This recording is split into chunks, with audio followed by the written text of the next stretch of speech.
Name plate का मुद्दा अब कुंभ में जमकर गूंजेगा। अब कुंभ में नेम प्लेट का मुद्दा ऐसा गरमाएगा कि न्यायाधीश भी देखते रह जाएंगे।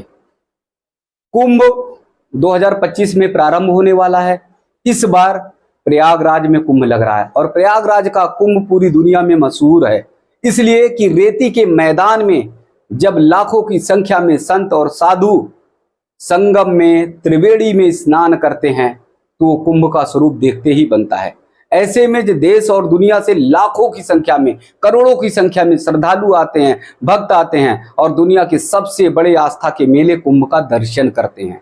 अब सवाल ये उठता है कि कावड़ यात्रा इतनी बड़ी, ये भी कावड़ यात्रा जिसमें आस्था का सैलाब चारों तरफ दिखाई देता है, जिसमें कावड़ियों का सैलाब चारों तरफ दिखाई देता है, जब उसमें नेम प्लेट पर रोक लगा दी न्यायाधीश महोदय ने, तो क्या कुंभ में भी नेम प्लेट पर रोक लगेगी? क्या कुंभ में भी पहचान छिपाने के लिए उन्हें मौका दिया जाएगा, विशेष समुदाय के विशेष वर्ग के लोगों को, कि वो कुंभ में आए, अपनी दुकानें लगाएं, अपने बाजार लगाएं, अपने सामान बेचें और उसके बाद अपनी पहचान भी छिपाएं? ये एक बहुत बड़ा सवाल खड़ा हो रहा है, एक बहुत बड़ा सवाल उठ रहा है। हालांकि कुंभ में ऐसा नहीं हो पाएगा। ठोक के कुंभ में नेम प्लेट लगाए जाएंगे, धड़ाधड़ नेम प्लेट लगाए जाएंगे, दावे के साथ नेम प्लेट लगाए जाएंगे और किसी की भी ताकत नहीं है कि कुंभ में नेम प्लेट को रोक ले, क्योंकि बहुत बड़े बड़े संत और सन्यासी कुंभ में आते हैं, महामंडलेश्वर आते हैं, तमाम अखाड़ों के संत और सन्यासी जुटते हैं और वहां जब अखाड़ों के संत और सन्यासी जुटते हैं, नागा संत और सन्यासी जब तलवारें लेकर बड़ी बड़ी जटाओं के साथ जब निकलते हैं तो उनके आगे कोई सरकार हो, कोई न्यायाधीश हो, कोई भी उनके आगे टिक नहीं पाता। अब जब वहां पर बड़ी संख्या में, लाखों की संख्या में संत समाज होंगे और खासकर महाकुंभ जब होता है तो महाकुंभ के आयोजन में तो संत समाज की, यानी हमारे जो अखाड़ों के संत समाज हैं, महामंडलेश्वर हैं, अखाड़ों के जो प्रमुख हैं, उन सब का स्नान, शाही स्नान वो प्रमुख हो जाता है और उनका विशेष ख्याल रखा जाता है। और इसीलिए कुंभ में सबसे महत्वपूर्ण अगर कुछ है तो वो शाही स्नान होता है। तो शाही स्नान हो या कुंभ के अखाड़े हो, उन सब जगहों पर इतनी पवित्रता रखी जाती है कि उसके कारण किसी भी तरह से ऐसा नहीं हो सकता कि कहीं पर भी अपवित्र करने की कोशिश की जाए। यानी कोई ऐसा वर्ग, कोई ऐसे लोग हों जो कुंभ में चाहे सब्जी सप्लाई करते हों, चाहे फल सप्लाई करते हों, दूध सप्लाई करते हों, चाहे कोई भी खाद्य सामग्री सप्लाई करते हों और वो गलत तरीके से, यानी उसमें थूक कर या फिर वो किसी भी गलत तरीके से उसे अशुद्ध करके, अपवित्र करके सप्लाई करे।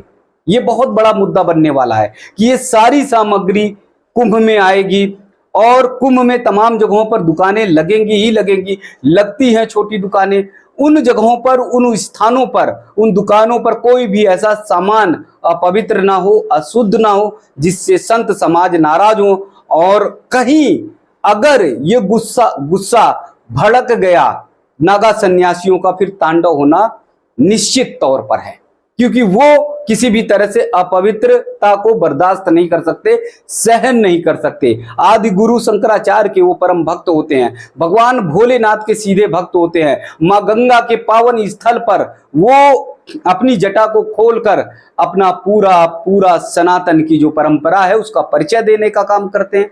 तो ऐसे समय पर वो किसी भी तरह से नहीं चाहेंगे कि कोई भी चीज उन्हें अपवित्र और अशुद्ध मिले, क्योंकि खासकर मान लीजिए फल फूल सब्जी की सप्लाई हो जाती है। बहुत सारे ऐसे कावड़ यात्रा में जो लोग हैं, जो उत्तराखंड, मेरठ, मुजफ्फरनगर तमाम जगहों पर हैं, जो पूजन की सामग्री भी बेच रहे हैं, जो तिलक भी बेच रहे हैं और जो तमाम सिंदूर है, चूड़ी है, तमाम ऐसे और संत और सन्यासियों के जो सामग्री है, सामान है, वस्तुएं हैं, वो सारे चंदन, तिलक, तमाम चीजें बेचने का काम कर रहे हैं। अगर वो कुंभ में बेचेंगे तो फिर तो ये अशुद्धता हो ही जाएगी। तब आप समझिए कि संत और सन्यासियों का नाराज होना एकदम लाजमी है और निश्चित तौर पर वो गुस्से में रहेंगे।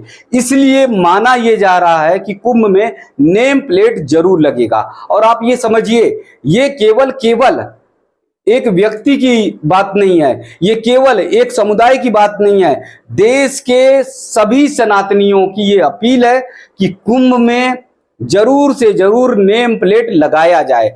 कुंभ में जरूर से जरूर जो भी आता है, जो भी व्यक्ति हो, चाहे हिंदू हो चाहे मुसलमान हो, सबकी पहचान होनी चाहिए, क्योंकि दुनिया का सबसे बड़ा मेला लगता है। दुनिया से सैकड़ों लोग नहीं, लाखों लोग नहीं, करोड़ों लोग आते हैं। अब ऐसी स्थिति में यदि नेम प्लेट नहीं लगेगा तो पहचान उनकी नहीं हो सकती। कुछ भी गड़बड़ कर सकते हैं, कोई भी सामग्री वो अशुद्ध दे सकते हैं। तो इसलिए कुंभ में नेम प्लेट इस बार लगना जरूरी ही जरूरी है। और सारे संत सन्यासी, सारे अखाड़े के महामंडलेश्वर, सारे जूना अखाड़े से लेके पंचनाम, दशनामी अखाड़े, आह्वान अखाड़े, तमाम अखाड़ों के संत जब एक साथ मांग रखेंगे तो सरकार को ये बात माननी पड़ेगी और नेम प्लेट लगाना पड़ेगा। न्यायाधीश महोदय, चाहे जस्टिस ऋषिकेश राय साहब हो, चाहे जस्टिस एसवी भट्टी साहब हो, इन सब को भी सोचना पड़ेगा। यानी इस तरह के जो जज साहब होंगे जो इस पर सुनवाई करेंगे, उस समय अगर सुनवाई की स्थिति बनती है तो उन सबको भी सोचना पड़ेगा, समझना पड़ेगा कि संत समाज के आह्वान को, अपील को वो नकार नहीं सकते, इनकार नहीं कर सकते, उसे मना नहीं कर सकते। और निश्चित तौर पर 100% फिर नेम प्लेट लगाना होगा। अब आप देखिए, हमारे जो अखाड़े हैं, हमारे जो संत और सन्यासी हैं, वर्षों से, अनादिकाल से कुंभ लगते आ रहे हैं। और कुंभ लगने के साथ ही साथ आप ये समझिए कि बड़े बड़े अखाड़ों के संत सन्यासी जहां पर अखाड़े लगते हैं, उन्होंने कभी भी अपना नाम नहीं छिपाया, कभी भी अपनी पहचान नहीं छिपाई। कभी भी ऐसा नहीं किया कि किसी भी संत सन्यासी ने मौका देखकर अपनी जटाएं कटवा ली हो, किसी भी संत और सन्यासी ने मौका देखकर अपने त्रिशूल, अपने भाले, तमाम चीजें छिपा लिए हों, उसे हटा लिए हों। जैसा कि दूसरे समाज के लोग करते हैं कि मौका आया तो उन्होंने दाढ़ी गायब कर ली, मौका आया तो उन्होंने टोपी हटा ली, मौका आया तो उन्होंने नकाब या हिजाब भी हटा लिया, पहचान छिपा लेते हैं। लेकिन हमारे संत और सन्यासियों को देखिए, पूज्य संत महाराज किसी भी तरह से नाम अपनी पहचान को छिपाते नहीं हैं। शिखा से लेके, जटा से लेके, अस्त्र शस्त्र से लेके वो अपने नाम को प्रदर्शित करते हैं, सबको दिखाने का काम करते हैं। कई बार विषम परिस्थितियां भी आ जाती है, कई बार ऐसा होता है कि उन पर हमले होते हैं, कई बार ऐसा होता है कि उन्हें परेशान किया जाता है। उसके बावजूद हमारे संत और सन्यासी नाम और अपनी पहचान को छिपाने की कोशिश नहीं करते, क्योंकि वो सनातनी हैं। वो जानते हैं सनातन सत्य है, सनातन एक ऐसा धर्म है, एक ऐसी संस्कृति है, एक ऐसी परंपरा है जिसमें किसी को भी धोखा नहीं दिया जाता है, जिसमें लोगों का कल्याण, लोगों का भला किया जाता है। और इसीलिए जब अखाड़े अलग अलग लगेंगे तो बड़े बड़े अखाड़ों पर आप देखेंगे, पंडालों पर देखेंगे, महामंडलेश्वरों का चित्र होगा, महामंडलेश्वरों की तस्वीर होगी, महामंडलेश्वरों का नाम होगा, और महामंडलेश्वर कहाँ से हैं, किस स्थान से हैं, किस तीर्थ स्थान से हैं, उन सब का भी नाम लिखा होगा। महामंडलेश्वर के अखाड़े, चाहे जूना अखाड़े के हों, दशनाम अखाड़े के हों, दशनामी के हों,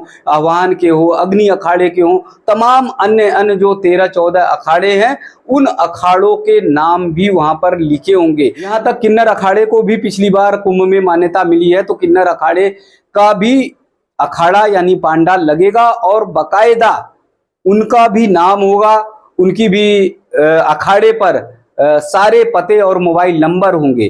यानी आप ये समझिए कि हमारे संत और सन्यासी वर्षों वर्ष तक, सदियों से जो कुंभ मेला लगता आ रहा, वहां पर अपने नाम पते को किसी भी तरह से छिपाते नहीं हैं, किसी भी तरह से अपनी पहचान को छिपाने की कोशिश नहीं करते हैं, और वो खुले डंके की चोट पे अपने नाम लिखते हैं, अपने नाम लगाते हैं, और वो पहचान अपनी सबको बताने की कोशिश करते हैं। इसी पहचान से, इसी नाम से तो उनकी पहचान है। लेकिन एक विशेष वर्ग मौका पाता है, जहां पर आर्थिक लाभ उसे होने को होता है, वहां पर वो अपनी पहचान को छिपा लेता है, अपनी पहचान को प्रदर्शित नहीं होने देता है। तो अब जस्टिस साहब को ये देखना पड़ेगा कि अगर कुंभ में धड़ाधड़ तरीके से नेम प्लेट लगता है तो क्या उस पर रोक लगाएंगे, क्या नेम प्लेट को उखड़वा कर फेंक देंगे, या फिर ये कहेंगे कि नहीं, नेम प्लेट लगाना कोई अनिवार्य नहीं है। क्योंकि संत समाज की आवाज एकदम से उठने लगी है कि महाकुंभ में नेम प्लेट जरूर लगाई जाए। महाकुंभ में नाम और पहचान लोगों की जरूर होनी चाहिए, क्योंकि लाखों की संख्या में भक्त आने वाले हैं, लाखों की संख्या में संगम में आस्था की डुबकी लगाने वाले श्रद्धालु आने वाले हैं। ऐसी स्थिति में नाम जरूर होना चाहिए, और खासकर संत समाज महामंडलेश्वर वहां पर मौजूद रहेंगे तो उन्हें हर चीज शुद्ध और पवित्र साफ सुथरी मिलनी चाहिए। तो ऐसे मामले पे अब देखना पड़ेगा कि जस्टिस साहब निर्णय क्या लेंगे जब कुंभ में नेम प्लेट का मुद्दा गरमाए।